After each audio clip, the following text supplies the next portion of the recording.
கல்லூரி மாணவர்கள் எஸ்ஆர்எம் கல்லூரி மாணவர்கள் மத்தியில் கஞ்சா, கோகைன், ஹெராயின் உபயோகப்படுத்துவதாக போலீஸுக்கு ரகசிய தகவல். அங்கே 1000க்கும் மேற்பட்ட மாணவர்கள், விடுதிகள், கல்லூரி மாணவிகள், ஏறக்குறைய ஒரு 10க்கும் மேற்பட்ட கல்லூரி பிரிவுகள், பல பிரிவுகள் எல்லாமே வெளி மாநில மாணவர்கள். இவர்களிடம் போதை பழக்கம் தொடர்ச்சியாக பயன்படுத்துகிறார்கள் என்ற தகவல் அடிப்படையில் அதிகாலையில் மாணவர் மாணவியர் விடுதிகளை காவல்துறை பரிசோதனை செய்யுது.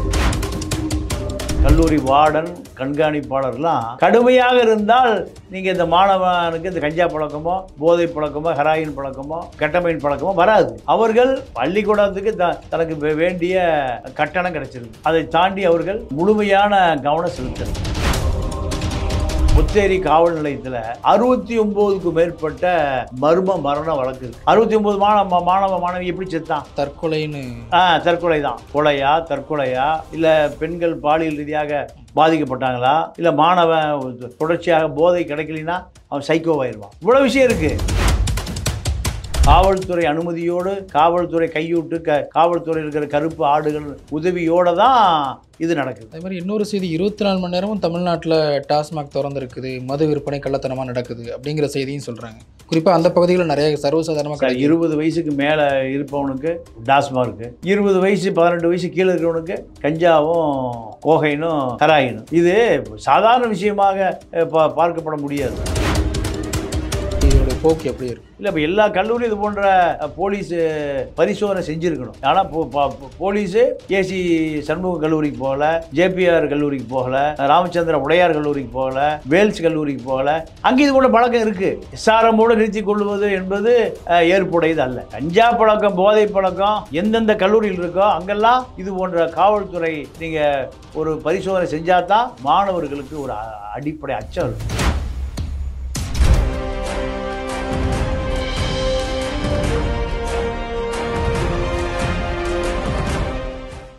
குளோப் 360 நேயர்களுக்கு வணக்கம். நான் பிரிட்டோ. இன்றைய சிறப்பு நேர்காணலில் ஊடகவியலாளர் தமிழா பாண்டியன் அவர்களோடு உரையாட இருக்கிறோம். ஐயா வணக்கம். ஐயா, சில நாட்களுக்கு முன்னதாக சென்னையில் எஸ்ஆர்எம் கல்லூரியில் மாணவர்கள் கஞ்சா வைத்திருந்ததாக கிட்டத்தட்ட 1000க்கும் மேற்பட்ட காவல்துறையினர் அவங்க விசாரணை செஞ்சு பிறகு சில நடவடிக்கைகள் எடுத்து பின்னர் விடுவிச்சிருக்கிறாங்க. முதல்ல என்னதான் சார் அங்கே நடந்தது? இல்லை, கல்லூரி மாணவர்கள், எஸ்ஆர்எம் கல்லூரி மாணவர்கள் மத்தியில் கஞ்சா, கோகைன், ஹெராயின் உபயோகப்படுத்துவதாக போலீஸுக்கு ரகசிய தகவல். அங்கே 1000க்கும் மேற்பட்ட மாணவர்கள், விடுதிகள், கல்லூரி மாணவிகள், ஏறக்குறைய ஒரு 10க்கும் மேற்பட்ட கல்லூரி பிரிவுகள், பல பிரிவுகள் எல்லாமே வெளி மாநில மாணவர்கள். இவர்களிடம் போதை பழக்கம் தொடர்ச்சியாக பயன்படுத்துகிறார்கள் என்ற தகவல் அடிப்படையில் அதிகாலையில் மாணவர் மாணவியர் விடுதிகளை காவல்துறை பரிசோதனை செய்யுது. அப்படி பரிசோதனை செய்கிற பொழுது 30 மாணவர்களிடம் கஞ்சா போதைப் பொருள் இருக்குது. இந்த 30 மாணவர்களையும் தனியாக அழைத்து கொண்டு திருமண மண்டபத்தில் வைத்து, உங்களுக்கு யார் இதை தொடர்ச்சியாக சப்ளை செய்கிறார்கள், தொடர்ச்சியாக உங்களுக்கு இந்த பழக்கம் எப்படி வந்தது, வேறு யாரெல்லாம் இதை பயன்படுத்துகிறாங்க, கல்லூரி மாணவிகள் யார் பயன்படுத்துகிறா, இப்படியான பல அடிப்படை விசாரணைகள் நடந்தது. இதில் ஊசிகள் கூட. ஆமாம் ஆமாம் ஆமாம். அப்போ இதை மாணவர்கள் தரப்பு, இதில் இன்னொரு பெரிய விஷயம் என்னென்னா, வட இந்தியாவை சேர்ந்த ஒரு உயர் அதிகாரி கமிஷனர் மோடக் அவருடைய கவனத்திற்கு இந்த செய்தியை கொண்டு வர்றார். அவர்களிருந்து இந்த மாணவர்களிடமிருந்து போதை பழக்கத்தை மீட்டெடுக்கவே முடியல, காவல்துறை தான் இதை உதவி செய்யணும். இது தான் இந்த பொறி பற்ற வைப்பதற்கான காரணம். இப்போ அதில் பெரிய வேதனை என்னென்னா, கஞ்சா போதை பரிசோதனையை எங்கே செய்யணும்னா, கஞ்சா விற்கிறவங்ககிட்ட, கஞ்சா வியாபாரி, கஞ்சா கடத்துகிறவன், போதை மருந்து கடத்துகிறவங்ககிட்ட தான் இந்த சோதனை செய்யணும். இதை எங்கே பண்ணுறாங்கன்னா கல்லூரி விடுதியில் பண்ணுறாங்க. அப்போ கல்லூரி விடுதி என்ன கஞ்சா மொத்த வியாபாரமா? இல்லை கல்லூரி மாணவர்கள் கஞ்சா விற்பனையாளர்களா? இப்படின்னு ஒரு கேள்வி வருது. இது தமிழக முன்னாள் ஓய்வு பெற்ற டிஜிபி சைலேந்திர பாபு 2500 கஞ்சா வியாபாரிகளுடைய வங்கி கணக்கை முடக்கியிருக்குன்னு ஒரு ப்ரெஸ் ரிலீஸ் பண்ணுறாரு. இது ஒரு ஒரு ஒரு 6 மாதம், ஒரு 9 மாதத்துக்கு முன்பு. இவர்கள் தொடர்ந்து கண்காணிக்கப்படுகிறார்கள். முதலமைச்சர் சொல்கிறாரு, இரும்பு கரம் கொண்டு ஒடுக்குவோம்னு சொல்கிறார். இப்படி பல தகவல் வந்து கொண்டு இருந்த பொழுது எஸ்ஆர்எம் கல்லூரி வளாகத்துக்குள்ளே காலையில் 6 மணிலேருந்து நீங்கள் மதியம் வரைக்கும் கடுமையான ஒவ்வொரு மாணவனுடைய உடை, அவனுடைய பாதுகாப்பு அறை, பெட்டி, புத்தக கட்டு இதெல்லாமே பரிசோதிக்க வேண்டியிருக்கு. பரிசோதிக்க வேண்டியதில் வந்ததில் நீங்கள் 30 போலீஸ் கணக்கு சொல்கிறாங்க. 100க்கும் மேற்பட்ட மாணவர்கள் இந்த போதை பழக்கம் உடையவர்களாக இருந்திருக்கிறார்கள். இவர்களுக்கு தொடர்ச்சியாக கல்லூரி வளாகத்திற்குள்ளேயே தங்கு தடையின்றி போதைப் பொருட்கள் சப்ளை செய்யப்படும். வெளியே உள்ள அப்பார்ட்மெண்ட்டில் தான் அப்படிங்கிறாங்க. அப்படி இல்லையா? இல்லை, நீங்கள் இந்த மாணவர்கள் வந்து கல்லூரி விடுதியை விட்டு வெளியே போகாதவர்களுக்கும் எப்படி வந்து சேர்ந்தது? இப்போது இதில் பெரிய கொடுமை என்னென்னா, கஞ்சா வியாபாரிகளுடைய மார்க்கெட் யார்கிட்டனா பள்ளி மாணவங்கள்கிட்டையும் கல்லூரி மாணவங்கள்கிட்டையும். கஞ்சா வியாபாரம், விற்பனை, தொடக்கம் எல்லாமே கல்லூரி மாணவங்கள்கிட்டையும் பள்ளி மாணவங்கள்கிட்டையும் தான் கஞ்சா பழக்கம் தொடர்ச்சியாக இருக்குன்னா, அப்போது கட்டுப்படுத்த வேண்டியது கஞ்சா கடத்துபவர்களைத்தான். அரசுக்கு உள்ள கடமை என்னென்னா, பள்ளி மாணவர்கள் கல்லூரி மாணவர்களை தாண்டி இந்த இந்த ஒட்டுமொத்த வலைப்பின்னல், இந்த போதை எங்கிருந்து வருது, இந்த மாணவர்கள் எங்கே எளிதாக போய் மாணவர்கள் அவர்களோடு எப்படி தொடர்பு ஏற்படுத்திக்கிறாங்க. இப்போ கல்லூரி நிர்வாகம் ஒருவேளை அஜாக்கிரதையாக இருந்துட்டாங்களோ சார்? இல்லை, கல்லூரி நிர்வாகம் கவனத்திலே எடுக்கிறது இல்லை. நீங்கள் கல்லூரி நிர்வாகம், கல்லூரி வார்டன், கண்காணிப்பாளர்லாம் கடுமையாக இருந்தால் நீங்கள் இந்த மாணவனுக்கு இந்த கஞ்சா பழக்கமோ, போதை பழக்கமோ, ஹெராயின் பழக்கமோ, கெட்டமைன் பழக்கமோ வராது. அவர்கள் பள்ளிக்கூடத்துக்கு தனக்கு வேண்டிய கட்டணம் கிடைச்சிருது. அதை தாண்டி அவர்கள் முழுமையான கவனம் செலுத்துறதில்லை. அதனுடைய விளைவு தான் இப்போ 100 மாணவர்கள் சொல்கிறாங்க, ஆயிரக்கணக்கான மாணவர்கள் அங்கே படிக்கிறான். நீங்கள் வேல்ஸு கல்லூரி இருக்குது, ஏசி சண்முகம் பள்ளிக்கூடம் இருக்குது, அண்ணாமலை பல்கலைக்கழகம் இருக்குது, உடையார் சாராய் உடையார் மெடிக்கல் காலேஜ் இருக்குது, இப்படி நிறைய பல்கலைக்கழகங்கள், பனிமலர் இருக்குது, ஜேபிஆர் காலேஜ் இருக்குது. இப்போ இங்கெல்லாம் ஏன் ரைடு போகல? எல்லா மாணவர்களுமே போதைப் பொருளுக்கு அடிமையாக இருக்கான். காரணம், கஞ்சாவும் போதைப் பொருளும் தங்கு தடையின்றி எங்கே வேணாலும் நீக்க மர நிறைஞ்சிருக்கு. அதெல்லாம் ரொம்ப விலை உயர்ந்த போதைப் பொருள் தானே? இல்லை, விலை உயர்ந்த போதைப் பொருளாக இருந்தாலும் மாணவனுக்கு அது விலை குறைவான பொருள் தான். வட இந்திய மாணவர்களுக்கு பணம் ஒரு பிரச்சனையே இல்லை. அவன் அப்பா ஒரு 1000 மைலுக்கு அந்த பக்கம் இருக்கிறான். எல்லா மாணவர்களுமே கல்லூரிக்கு வர மாணவன் பூரா கார் வச்சுருக்க மாணவனாக இருக்கானே. காருங்கிறது நீங்கள் மாதம் ஒரு 50,000 ரூபா இல்லாமல் காரை மெயின்டைன் பண்ண முடியாது. ஒரு நாளைக்கு 1500 இல்லாமல் மெயின்டைன் பண்ண முடியாது. அவன் கல்லூரி விட்டோடனே அவன் எங்கே வந்துடுறான்? சென்னைக்கு வந்துடுறான், இல்லை பாண்டிச்சேரி போயிடுறான். அப்போது பணங்கிறது வசதி படைத்த மேட்டுக்குடி மாணவர்களுக்கு பணம் ஒரு பொருட்டே அல்ல, ஒரு பொருட்செலவே அல்ல. நீங்கள் அதில் பொத்தேரி காவல் நிலையத்தில் 69க்கும் மேற்பட்ட மரண வழக்கு இருக்குது. 69 மாணவ எப்படி செத்தான்? தற்கொலைன்னு. தற்கொலை தான். கொலையா, தற்கொலையா, இல்லை பெண்கள் பாலியல் ரீதியாக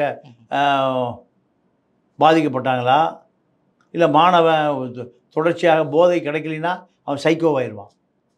இவ்வளோ விஷயம் இருக்குது. அப்போது இதெல்லாம் ஆய்வு செய்ய வேண்டிய கல்லூரி நிர்வாகம் இவர்களை கட்டுப்படுத்துவதே இல்லை. கட்டுப்படுத்தாததுக்கு விளைவு காவல்துறை உள்ளே போக வேண்டிய நிலைமை இருக்குது. மாணவர்களுடைய பெற்றோர்கள் இப்போ பள்ளி வளாகத்துக்குள்ளே காவல்துறைனா பெற்றோர் என்ன நினைப்பான்? இவன் சமூக விரோதியா, இல்லை ஏதாவது போதை ஆசாமியா?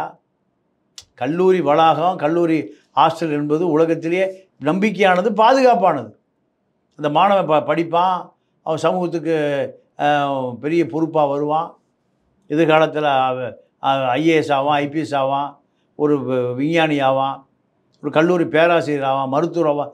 இப்படி பல கனவுகளோடு தான் அவன் தந்தை தாய் இருப்பாங்க. ஆனால் இங்கே இந்த மாணவன் முழு போதைக்கு அடிமையாயிட்டான்.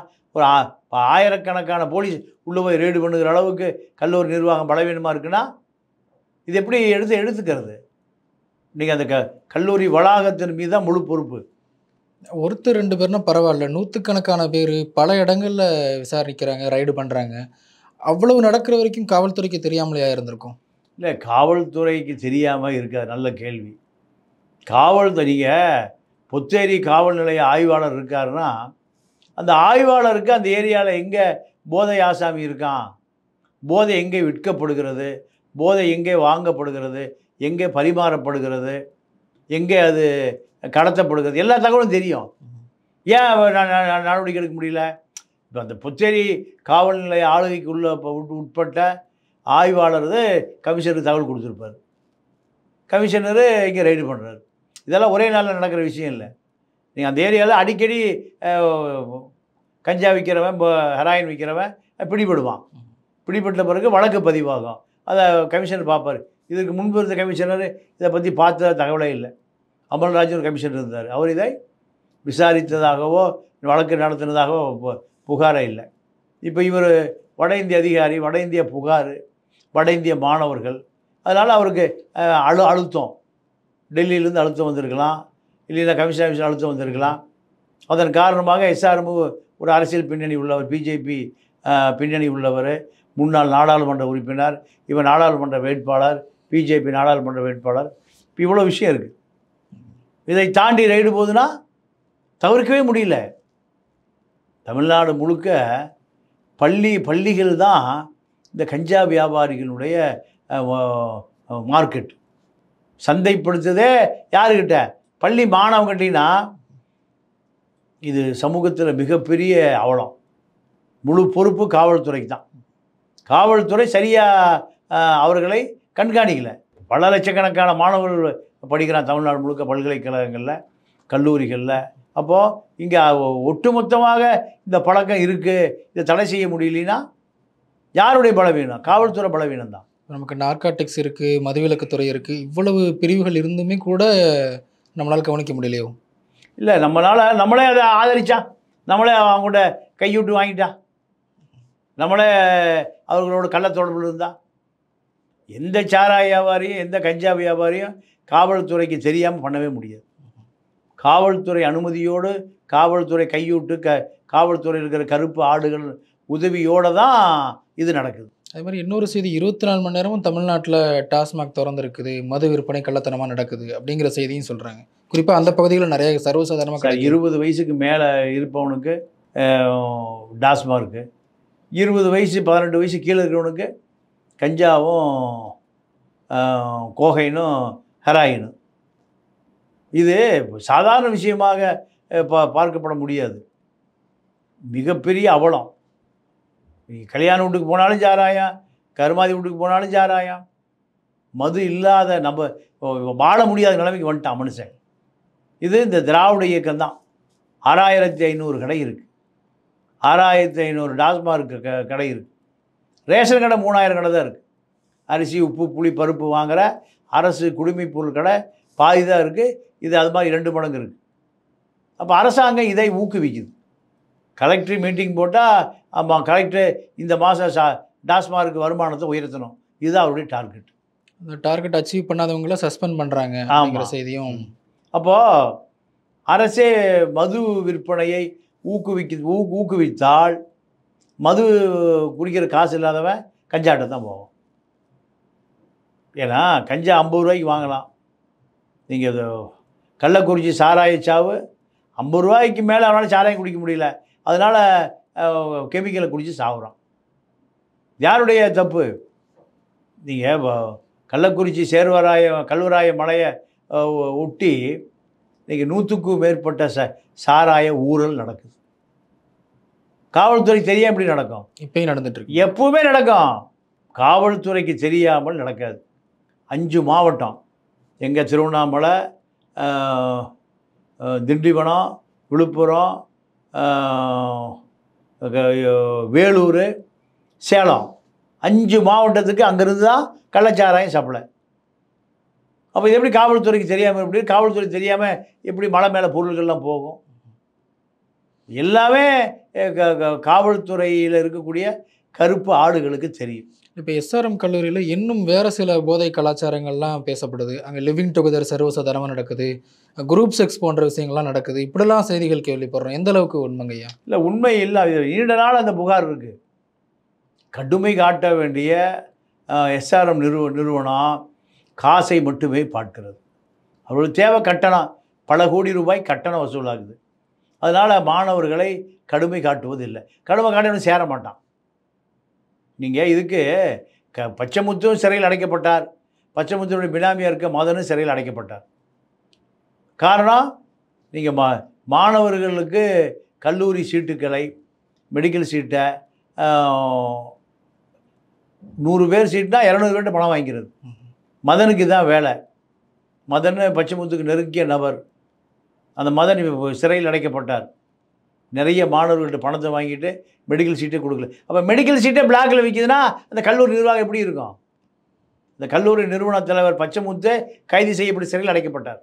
சிறையில் என்ன காரணம்? மோசடி. மாணவர்கள்ட்ட பணத்தை வாங்கிட்டு மோசடி செஞ்சிட்டார். அவர் தான் நாடாளுமன்ற உறுப்பினராகிறார் திமுகவில். இப்படி பல வழக்குகள் உடைய நபர்கள் தான் இப்போ கல்வி தந்தையாக இருக்காங்க. சாராய உடையார், சாராய ஜேபிஆர், இப்படி பல சமூக விரோத செயல் செய்து சிறைக்கு போன பலர் தான் இப்போ கல்வி தந்தை. அப்போ இந்த கல்வி தந்தைகளுக்குடைய நோக்கம் என்ன? கோடிகளில் பணம் குவிப்பது. அதை தாண்டி மாணவர்கள் நலனே இல்லை. கல்வி பூரா சாரா வியாபாரிட்டு இருக்குது. சாராயத்தை அரசே விற்கிது. அரசு கொடுக்க வேண்டிய இலவச கல்வி தனியார் சாராய வியாபாரி விற்கிறான். இந்த கல்லூரியை சுற்றி நிறைய அப்பார்ட்மெண்ட்ஸ் இருக்குது. அங்கெல்லாம் வாடகை அதிகமாக வச்சு கொடுக்குறாங்க. அதனால் மாணவர்கள் என்ன பண்ணாலும் கண்டுக்கிறது இல்லை அப்படிங்கிற ஒரு செய்தியும் சொல்கிறாங்களே, எந்த அளவுக்கு உண்மைங்க? இல்லை, இப்போ எஸ்ஆர்எம் கல்லூரி வளாகமே முழுக்க வட இந்திய மாணவர்களை நம்பி தான் இருக்குது. வட இந்திய மாணவர்கள்னா நீங்கள் சேலம் விஐடி, எஸ்ஆர்எம், வேல்ஸு, சென்னையை சுற்றி இருக்கிற பல கல்லூரியை தனியார் கல்லூரிகள், தனியார் கல்லூரி விடுதிகளை மாணவர்களும் மாணவிகளும் எல்லாம் வட இந்தியாவை சேர்ந்த மாணவரும் மாணவிகள் தான். இவர்களை கட்டுப்படுத்தினா இந்த கல்லூரி கடுமையான கல்லூரின்னு நீங்கள் வட இந்தியாவில் செய்தி பரவும். வட இந்தியாவில் நிறைய தரகர்கள் இருக்காங்க இந்த மாணவர்களை சேர்ப்பதற்கு. அப்போ இவங்க அங்கே கல்லூரி நிர்வாகத்தை பற்றி தவறாக சீனியர் மாணவனே நிறைய வதந்தி பரப்புவான்.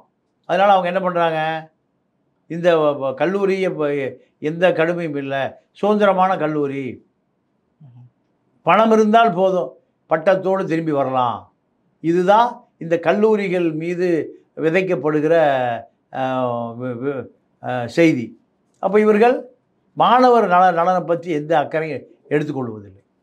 அவர்களுக்கு தேவையான வருட கட்டணம் லட்சங்களில் குவிந்தால் சரி. மாணவர்களுடைய நடத்தையை கண்காணிப்பதோ, நீங்கள் 69 மரணத்துக்கான பதிலாக இன்றைக்கி வரைக்கும் இல்லையே.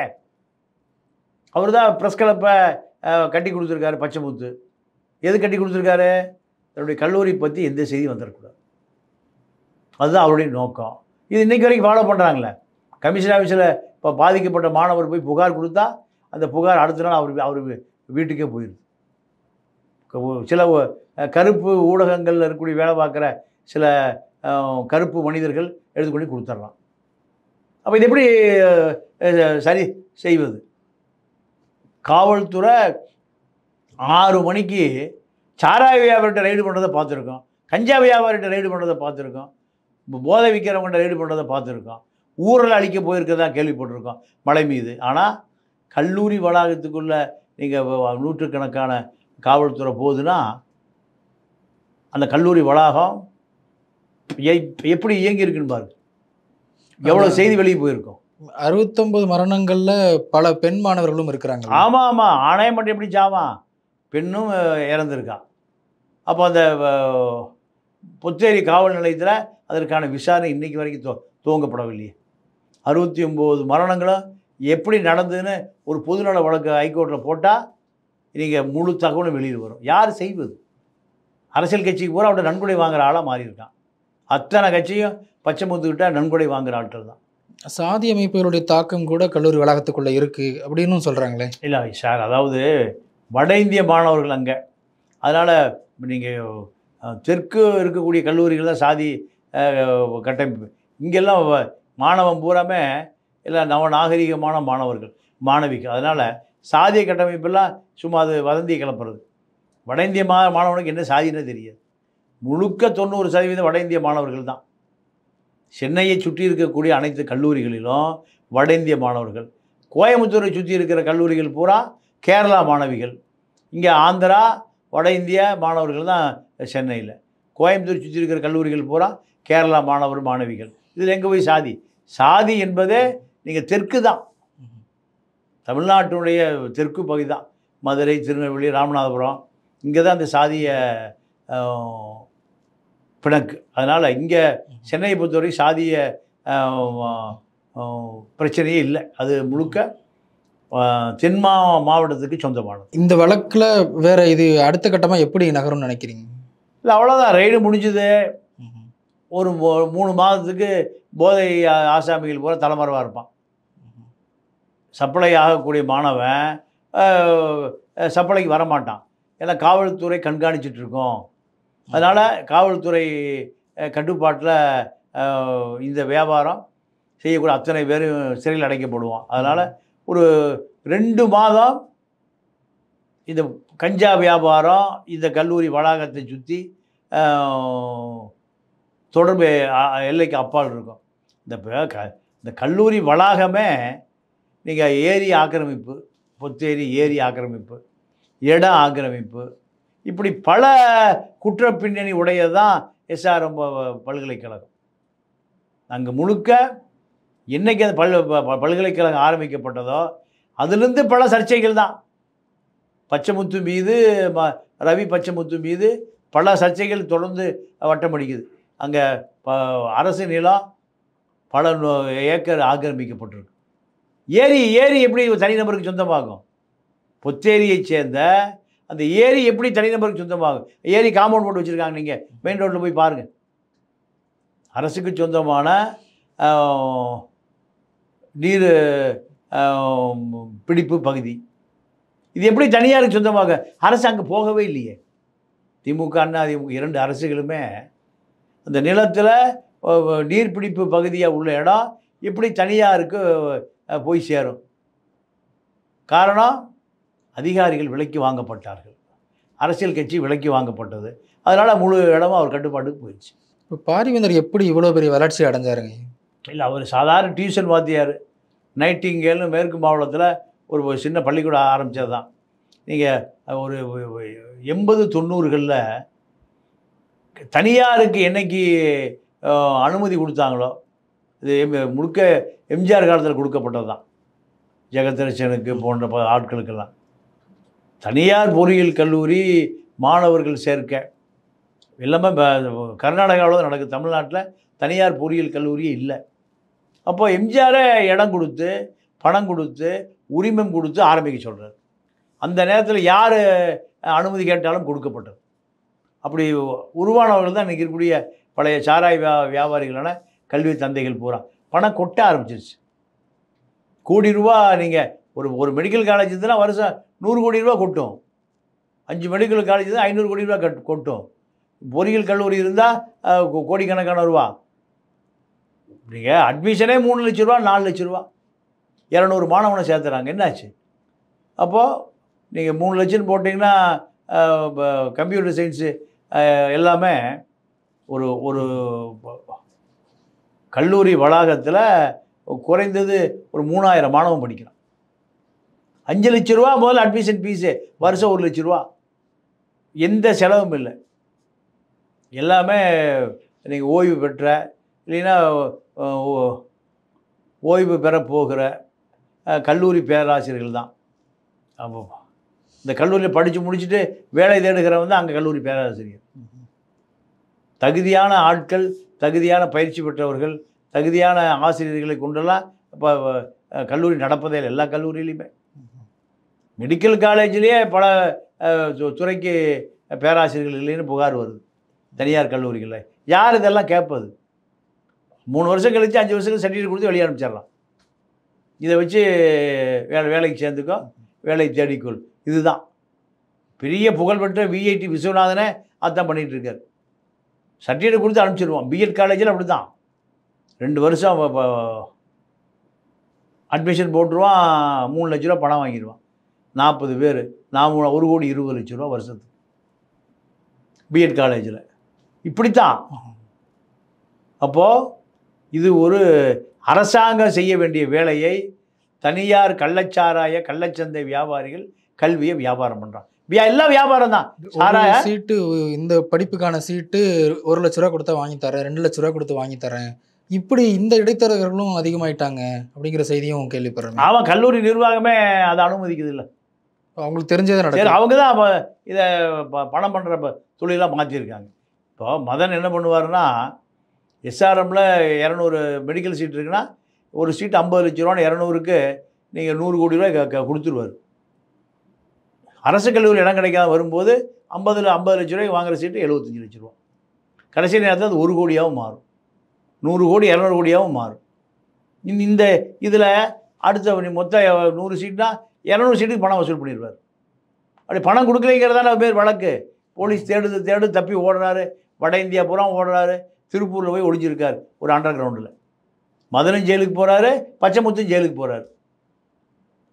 இதெல்லாம் கடந்த காலத்தில் நடந்தப்போ இந்த ஜேபிஆரை மாணவர்கள் பூரா, வட இந்திய மாணவர்கள் பூரா அவரை அடித்து இந்த கல்லூரி வளாகத்துக்குள்ளேயே அவரை தப்பி ஓடுறாரு.